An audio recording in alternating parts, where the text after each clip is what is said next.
Hello, this is Alan, welcoming you to the 1878th edition of the Enfield Talking newspaper. Dateline 25th October 2012. The readers this week are Sonia, Phil, Jenny, myself, and Keith on the controls. The items that we will be reading come from our local newspapers, the Enfield Gazette, the Enfield Advertiser, the Enfield Independent, under their copyright.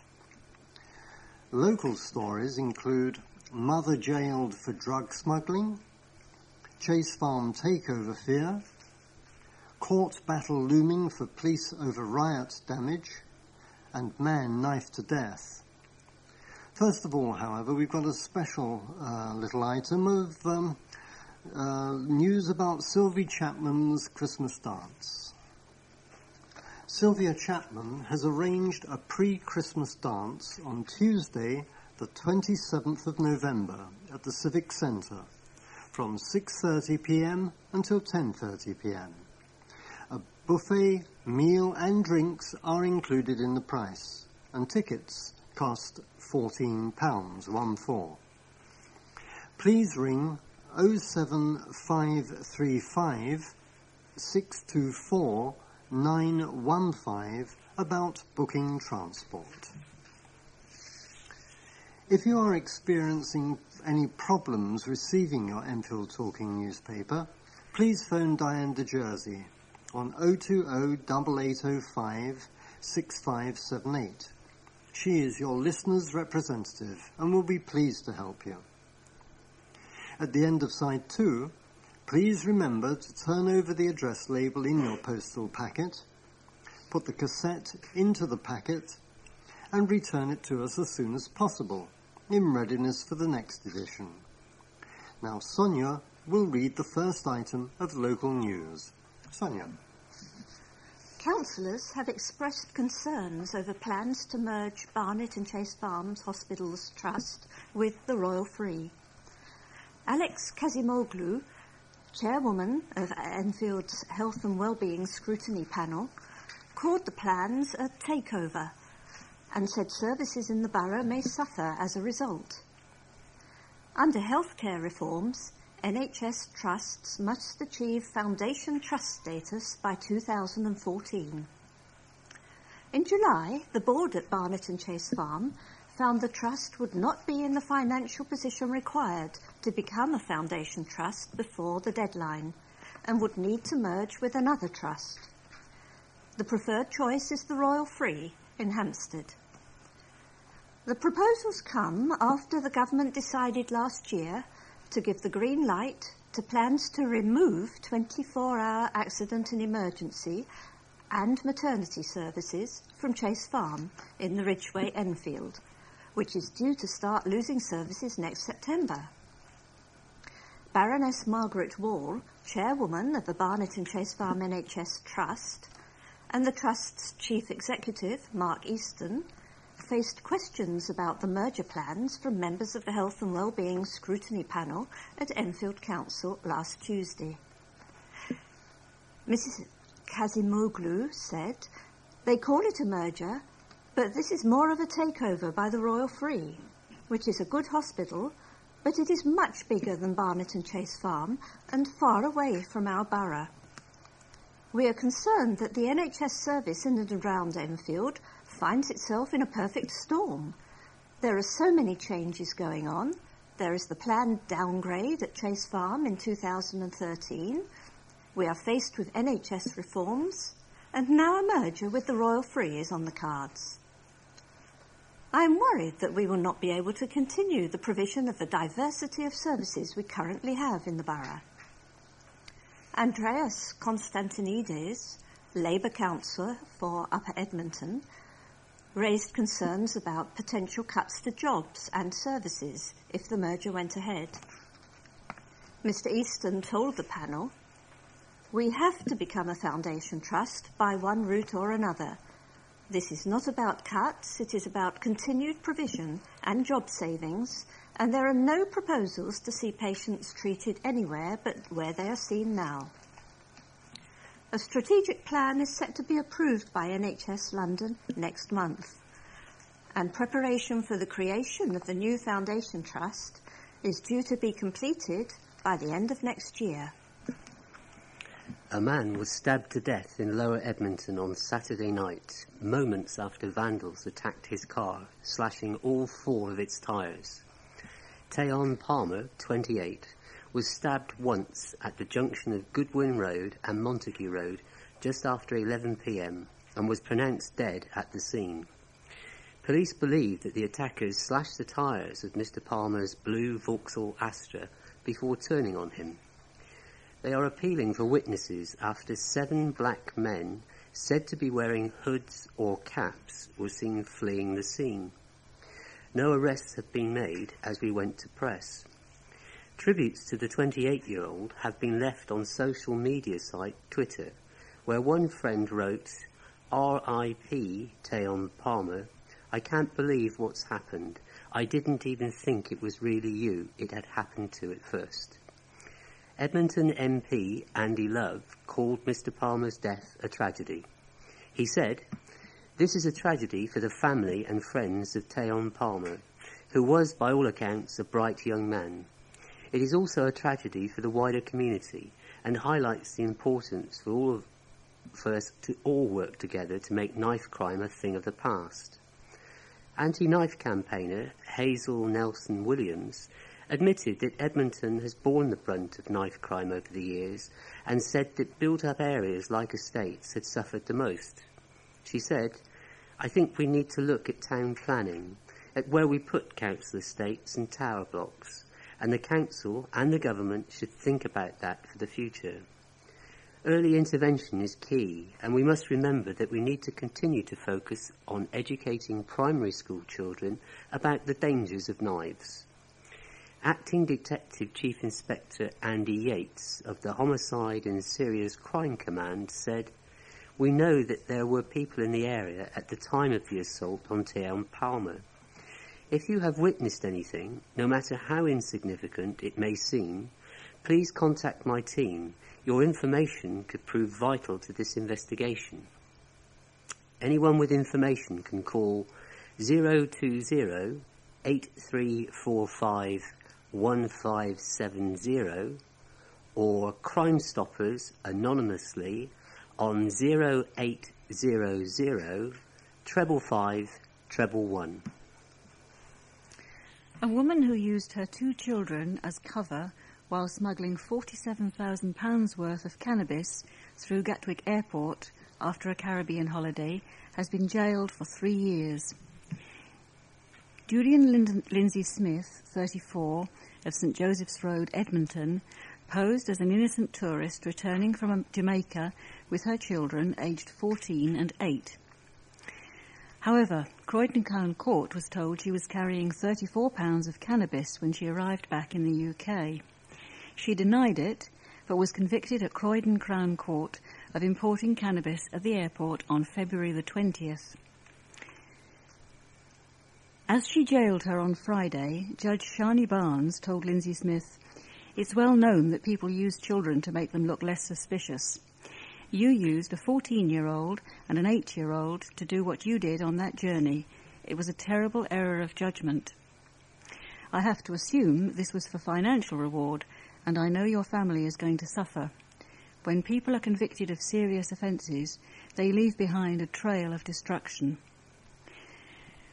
The court heard UK border agency staff were monitoring baggage as it was unloaded from the Kingston flight. A black suitcase bearing the defendant's address was checked and contained 17 pounds of herbal cannabis wrapped in foil. A brown suitcase, which also bore the same address, was searched and another 17 pounds of the drug was found inside. Officers observed as Lindsay Smith's teenage son collected the suitcases and the family tried to depart via the Nothing to Declare channel. They were stopped and the defendant claimed she had visited Jamaica to see her elderly grandmother, who had suffered a stroke 18 months earlier. 3 DVD companies are suing the Met Police for more than £3 million after their stock was destroyed in the Sony warehouse fire in Enfield during the riots last year. In one of the biggest legal battles involving damage caused during the riots, Clear Vision, Lace International and Asphyxiation Films are taking the Met to the High Court in order to recover at least £1.5 million of lost stock that was destroyed in the fire at the Sony Distribution Centre in Solar Way, Enfield Lock. The three firms, which have recovered £1 million from insurers, are claiming a further £2 million for lost business. Police have rejected claims by several companies that kept stock in the warehouse. They argue the fire was a result of organised crime. Under the Riot Damages Act 1886, police authorities are liable for damages caused to property during riots. To claim under the Act, there must be evidence of more than 12 people being riotously and tumultuously assembled. Lawrence Abramson, the solicitor representing the three companies, said, "In the footage of the events that occurred last year, you clearly see more than 20 people smashing into and setting fire to the building. We believe that it can be proven in court that this was riotous and tumultuous behaviour. This is the first issue which has to be determined in court. Then there is the issue of quantifying the loss, which will be more complicated." Ian Allen, owner of Enfield-based Clear Vision, who saw 600,000 of his company's DVDs going up in smoke, told the Advertiser, "I've had to lay off 10 people, which is a third of my workforce, and I have lost a huge amount of business. The riots have had a devastating effect on our company." A Met Police spokeswoman said, "The claims arising out of the fire at the Sony Distribution Centre have been rejected, as they do not meet the legal definition for compensation payable under the Riot Damages Act. In simple terms, the Act provides that the loss has to be caused by more than 12 people gathered together in riotous and tumultuous assembly." Mitsui Sumitomo, insurer of all the warehouse's contents, is also suing the police in relation to what has been paid or is due to be paid to companies that lost stock. Total claims for the building are estimated at £80 million. A trial date has been set for November the 22nd. A low-budget gangster drama, which revolves around child trafficking and has attracted several celebrated British actors, is currently being shot in Enfield. Despite having a budget of only £10,000, the film, Who Needs Enemies, features Michael McKell, who has appeared in Doctors and Emmerdale, The Dark Knight's Ian Pirrie, and former EastEnders star Emma Barton, as well as Tom Carey and Chris Johnson, who starred in The Magnificent 11.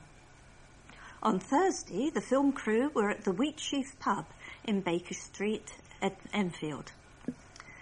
The script of the 90-minute drama, which is set to be released in the spring next year, revolves around a friendship between two gangster bosses, which ends in war after one of them finds out that the other is trafficking young girls from Eastern Europe. The production company behind the film, set in Enfield and other parts of North London, is Red Gorilla Films, set up last year by Tony Currier, 41, of Cowdray Close, Enfield, his wife Catherine Marcella, Nick Stilianou, and his brother Peter Stilianou, who wrote the script. Producer Mr. Currier said, "When I read Peter's script, I was blown away, and I really wanted to make this work. The subject matter is punchy, and the storyline is really strong. Who Needs Enemies is not your standard gangster flick. It's got a lot of substance to it." Peter Stiliano from Crouch End said, "The story revolves around the moral dilemma some of the characters have about child trafficking, so there is a strong drama element to the film, and it brings social issues to the foreground. Most gangster films show gangsters simply as bad people, but this tries to show that even in the underworld there is good and evil." And Miss Barton, who plays the girlfriend of one of the gangsters, told the advertiser, "I think this film is a great way to promote British writing and the British film industry. It is edgy and I think it's going to be a great success." Mr. Currier expects Who Needs Enemies to be shown at film festivals across Europe next year, and is hoping that it will make it into British cinemas in the summer. Enfield Council is launching a task force to help families affected by further cuts to the benefit system. From next April, the government is combining job seekers' allowance, income support, child tax credits, working tax credits and housing benefit into a unified regime known as Universal Credit. Alongside the introduction of Universal Credit, benefits will be cut further. All benefits payable to a family will be capped at £500 per week, and claims for single people will be limited to around £350. To support residents affected by the cuts, the Council has launched a welfare reform task force, which includes 2 dedicated members of Job Centre Plus and 2 additional workers of the Enfield Citizens Advice Bureau. The task force will support housing benefit claimants in privately rented accommodation with a shortfall in income to explore options that could help them cope with the changes. Among other things, the task force will help residents find work, renegotiate their rent and find more affordable accommodation. More than 700 households in Enfield, which already has 1,888 families in temporary accommodation, are expected to lose more than £100 a week in housing benefit in April, with 529 of them renting from a private landlord. The total number of households expected to be affected across the borough is 2,135, with more than 6,000 children potentially at risk of homelessness as a result. Andrew Stafford, the Council's Cabinet Member for Finance and Resources, said, "The government is making the greatest changes to welfare benefits in some 60 years. These changes will have far-reaching impacts for families, vulnerable people, and the services which support them and affect many benefit claimants here in Enfield and elsewhere in London." He added, "The Department for Work and Pensions has written to everyone who will be affected by the benefit cap change, so it is important that those in receipt of benefits check to see if they have received a letter. If you have, you must act now to ensure you safeguard your home and finances.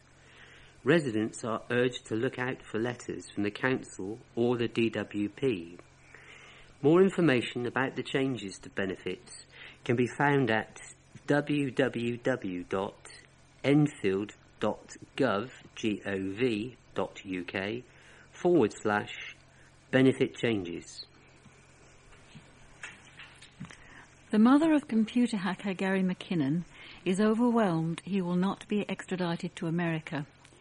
As reported in this newspaper last week, Home Secretary Theresa May announced her decision in the House of Commons, ending a 10-year battle to protect the 46-year-old from facing the justice system in the US. His mother, Janice Sharp, said, "It has been an emotional roller coaster. I am overwhelmed and incredibly happy." Mr. McKinnon is accused of committing the biggest ever military computer hack from his Palmer's Green home between 2001 and 2002. Mr. McKinnon, who suffers from Asperger's syndrome and depression, claims he was searching for evidence about UFOs. His mother thanked the Home Secretary for her incredibly brave decision to block his extradition, which she made on human rights grounds.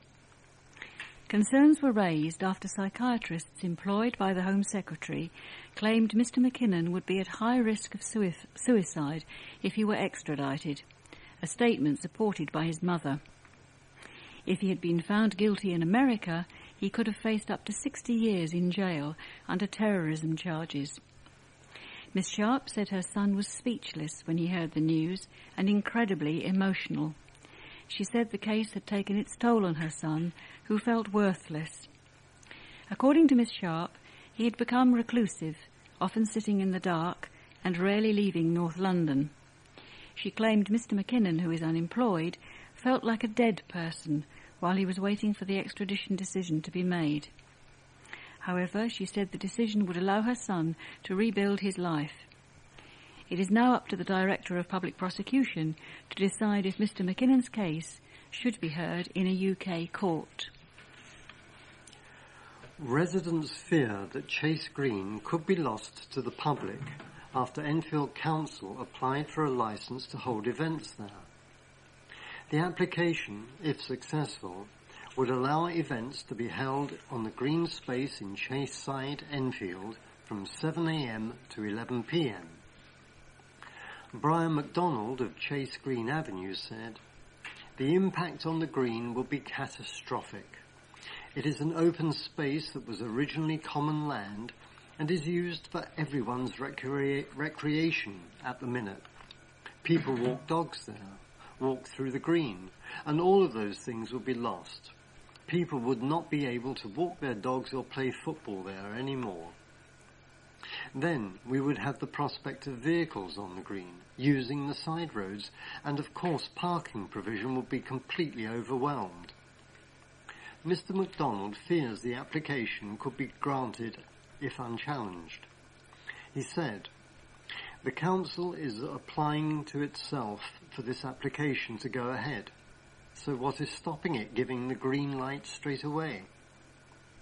Although Mr. MacDonald and his neighbour Ruth Hanchett fear the licence would allow all manner of entertainment to take place on the green, the council insists it would only allow occasional events to take place there.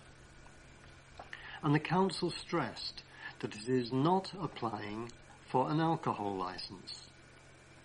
A council spokesman said, "We want to use 20 of our parks and open spaces as occasional entertainment venues to attract people into Enfield and provide diverse, stimulating and entertaining events for young and old alike in a safe and controlled environment. If this licence is approved, each event would require further permission from the council, and we would ensure that all scheduled activities take place were properly managed and did not have a detrimental effect on the quality of life of those people living nearby."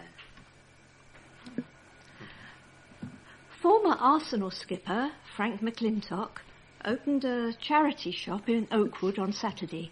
The 72-year-old, who was made an MBE in 1972, opened the Nightingale Cancer Support Centre shop in Bramley Road at 10 a.m. Manager Shirley Scott said the football legend was a lovely guy and spent 2 hours at the shop. She said, "It was a really good day. The shop is going down well and we were given some very nice donations. So far, so good. The revamped Nightingale charity shop is the second in the borough. The other is in Baker Street in Forty Hall." We have now reached the end of side 1 of this tape. Please stop your machine now. Take out the cassette, turn it over, and start side 2.